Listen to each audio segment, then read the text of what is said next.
ವೀಕ್ಷಕರೇ, big boss winner ಹನುಮಂತನಿಗೆ ನಿರೂಪಕಿ ಅನುಶ್ರೀ ಭರ್ಜರಿ ಉಡುಗೊರೆಯನ್ನು ಕೊಟ್ಟಿದ್ದಾರೆ. ಸೊ ಇದನ್ನು ನೋಡಿದಂತಹ ಹನುಮಂತ ಕಣ್ಣೀರನ್ನು ಹಾಕಿದ್ದಾರೆ.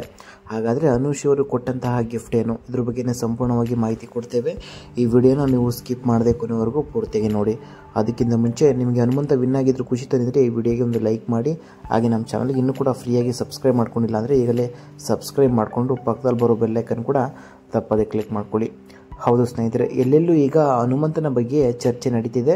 ಬಿಗ್ ಬಾಸ್ ಕನ್ನಡ ಸೀಸನ್ 11ಕ್ಕೆ ವೈಲ್ಡ್ ಕಾರ್ಡ್ ಎಂಟ್ರಿ ಕೊಟ್ಟಿದ್ದಂತಹ ಹನುಮಂತ ಗೆಲುವಿನ ನಗೆ ಬೀರಿದ್ದಾರೆ. ಇನ್ನುಳಿದ 15 ಜನ ಸ್ಪರ್ಧಿಗಳನ್ನು ಹಿಂದಕ್ಕೆ ಟ್ರೋಫಿ ಎತ್ತಿ ಹಿಡಿದಿದ್ದಾರೆ. 50 ಲಕ್ಷ ರೂಪಾಯಿ ನಗದು ಬಹುಮಾನ ಕೂಡ ಅವರಿಗೆ ಸಿಕ್ಕಿದೆ. ಬಿಗ್ ಬಾಸ್ ಮನೆಗೆ ಎಂಟ್ರಿ ಕೊಡುವುದಕ್ಕೂ ಮುನ್ನ ಕೂಡ ಹನುಮಂತ ಬಗ್ಗೆ ಕನ್ನಡ ವೀಕ್ಷಕರಿಗೆ ಪರಿಚಯ ಇತ್ತು. ಕಾರಣ ಜಿ ಕನ್ನಡ ರಿಯಾಲಿಟಿ ಶೋಗಳಲ್ಲಿ ಹನುಮಂತ ಭಾಗವಹಿಸಿದರು. ಮುಖ್ಯವಾಗಿ ಸರಿಗಮಪ ಸೀಸನ್ 15ರಲ್ಲಿ ಭಾಗವಹಿಸಿ ರನ್ನರ್ ಅಪ್ ಆಗಿದ್ದರು. ಈ ಶೋವನ್ನು ಅನುಶ್ರೀ ನಿರೂಪಣೆ ಮಾಡ್ತಾಯಿದ್ರು. ಹಾಗಾಗಿ ಇಬ್ಬರ ನಡುವೆ ಉತ್ತಮ ಒಡನಾಟ ಕೂಡ ಇತ್ತು. ಹನುಮಂತ ಎಲ್ಲರನ್ನ ಅಕ್ಕ ಅಣ್ಣ ಅಂತಲೇ ಕರೀತಾರೆ. ಇನ್ನು ಅನುಶ್ರೀ ನೆಚ್ಚಿನ ಅಕ್ಕ. ಅನುಶ್ರೀ ಪ್ರತಿ ವಾರ ಸರಿಗಮಪ ಶೋನಲ್ಲಿ ಹನುಮಂತನನ್ನು ಉರಿದುಂಬಿಸ್ತಾ ಇದ್ರು. ವೇದಿಕೆ ಮೇಲೆ ಮಾತ್ರವಲ್ಲ, ವೇದಿಕೆ ಹೊರಗಡೆ ಕೂಡ ಆಗಾಗ ಒಟ್ಟಿಗೆ ಕಾಣಿಸ್ಕೊಳ್ತಾ ಇದ್ರು. ಡ್ಯಾನ್ಸ್ ಕರ್ನಾಟಕ ಡ್ಯಾನ್ಸ್ ಶೋ ವೇಳೆ ಕೂಡ ಇಬ್ಬರು ಮತ್ತೆ ಗಮನವನ್ನು ಸೆಳೆದಿದ್ರು. ಅನುಶ್ರೀ ಹಾಗೂ ಹನುಮಂತ ರೀಲ್ಸ್ ವಿಡಿಯೋಗಳು ವೈರಲ್ ಆಗ್ತಾ ಇದ್ವು. ಸದ್ಯ ಹನುಮಂತ ಕಲರ್ಸ್ ಕನ್ನಡ ವಾಹಿನಿಯ ಬಿಗ್ ಬಾಸ್ ಶೋ ವಿಜೇತರಾಗಿದ್ದಾರೆ. ಅಂದಾಗೆ ಹನುಮಂತನಿಗೆ ಅನುಶ್ರೀ ಉಡುಗೊರೆಯನ್ನು ಕೊಟ್ಟಿದ್ದಾರೆ ಎನ್ನಲಾಗ್ತಾ ಇದೆ. ಆದರೆ ಆಕೆ ಉಡುಗೊರೆ ಕೊಟ್ಟಿರುವುದು ಹೀಗಲ್ಲ ಸ್ನೇಹಿತರೆ. ಬಹಳ ಹಿಂದೆ ಪಲ್ಸರ್ ಬೈಕನ್ನು ಉಡುಗೊರೆಯಾಗಿ ಕೊಟ್ಟಿದ್ದರು. ಆದರೆ ಇದನ್ನು ಆಕೆ ಒಪ್ಪಿಕೊಂಡಿರಲಿಲ್ಲ.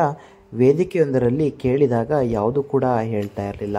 ಹೌದು, ಕಪ್ಪು ಬಣ್ಣದ ಪಲ್ಸರ್ 150 ಬೈಕನ್ನು ಹನುಮಂತನಿಗೆ ಅನುಶ್ರೀ ಕೊಟ್ಟಿದ್ದಾರೆ. ಅದನ್ನು ಹೇಳಿಕೊಳ್ಳುವುದು ಬೇಡ ಎಂದು ಆಕೆ ನಿರ್ಧರಿಸಿದರಂತೆ. ಅಂದಾಗೆ ಈ ಬೈಕ್ ಮೇಲೆ ಅನುಶ್ರೀ ಫೋಟೋ ಕೂಡ ಇದೆ.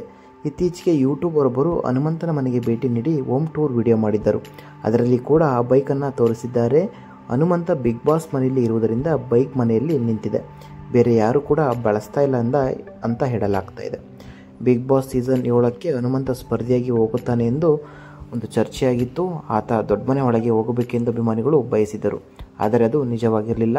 ಸೊ ಈ ಬಳಿಕ ಕೂಡ ಹೋಗ್ತಾರಾ ಎಂದು ಕೆಲವರು ಕಾದು ಕೂತಿದ್ದರು. ಆದರೆ ಸಾಧ್ಯವಾಗಿರಲಿಲ್ಲ. ಸೀಸನ್ 11 ಸಂಭಾವ್ಯ ಸ್ಪರ್ಧಿಗಳ ಪಟ್ಟಿಯಲ್ಲಿ ಆತನ ಹೆಸರು ಇರಲಿಲ್ಲ. ಆತ ಬಿಗ್ ಬಾಸ್ ಮನೆಗೆ ಹೋಗಲ ಬಿಡಿ ಎಂದೇ ಎಲ್ಲರೂ ಸುಮ್ಮನಾಗ್ಬಿಟ್ಟಿದ್ರು. ಲಾಯರ್ ಜಗದೀಶ್ ಹಾಗೂ ರಂಜಿತ್ ಶಿಕ್ಷೆ ಅನುಭವಿಸಿ 30 ದಿನಕ್ಕೆ ಬಿಗ್ ಬಾಸ್ ಮನೆ ತೊರೆದಿದ್ದರು. ಈಗ ದಿಢೀರನೆ ಹನುಮಂತ ವೈಲ್ಡ್ ಕಾರ್ಡ್ ಎಂಟ್ರಿ ಪಡೆದಿದ್ದ. 1-2 ವಾರ ಮನೆಯೊಳಗೆ ಇದ್ದರೆ ಹೆಚ್ಚೆ ಎಂದು ಕೆಲವರು ಭಾವಿಸಿದರು. ಆದರೆ ಬಹಳ ಬೇಗ ದೊಡ್ಡ ಮನೆ ಆಟ ಕಲಿತ ಹನುಮಂತ ಎಲ್ಲರ ನಿರೀಕ್ಷೆ ಹುಸಿ ಮಾಡಿ ಮೊದಲ ಫೈನಲಿಸ್ಟ್ ಆಗಿಬಿಟ್ಟಿದ್ದ. ವೈಲ್ಡ್ ಕಾರ್ಡ್ ಎಂಟ್ರಿ ಪಡೆದವರು ಗೆಲ್ಲುವುದು ಅನುಮಾನ ಎಂದು ಕೆಲವರು ಭಾವಿಸಿದರು.